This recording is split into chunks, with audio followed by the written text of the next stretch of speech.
कहानी सपनों की उड़ान।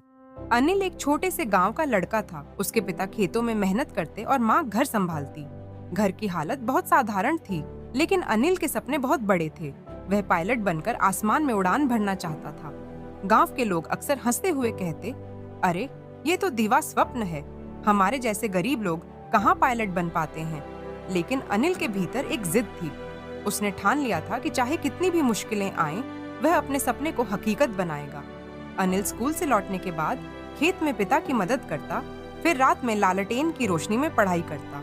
कई बार नींद से आंखें बोझिल हो जाती, लेकिन भीतर का जुनून उसे जगाए रखता।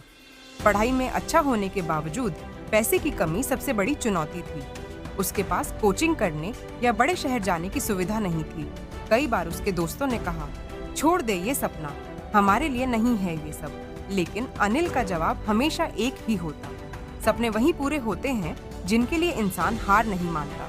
उसने इंटरनेट कैफे में बैठकर ऑनलाइन सामग्री पढ़ी, पुरानी किताबें खरीदी और दिन रात तैयारी की। धीरे धीरे उसका ज्ञान और आत्मविश्वास दोनों बढ़ने लगे। एक दिन उसने एयरफोर्स की परीक्षा दी। पहले प्रयास में वह असफल हो गया। उस दिन उसे बहुत बुरा लगा, लेकिन उसने हार मानने की बजाय अपनी असफलता को एक सीढ़ी बना लिया।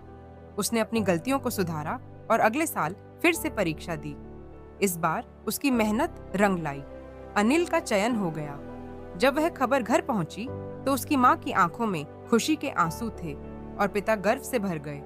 गांव वाले जो पहले उसका मजाक उड़ाते थे, अब वही लोग उसकी प्रशंसा करने लगे। अनिल ने साबित कर दिया कि सपनों को सच करने के लिए सिर्फ सपने देखना काफी नहीं, बल्कि उनके पीछे जुनून, मेहनत और हार न मानने की जिद होनी चाहिए। इस कहानी से सीख, अगर आपके पास कोई सपना है तो उसे पूरा करने की जिद भी रखो। हालात चाहे जैसे हों, मेहनत और जुनून के आगे कोई रुकावट टिक नहीं सकती।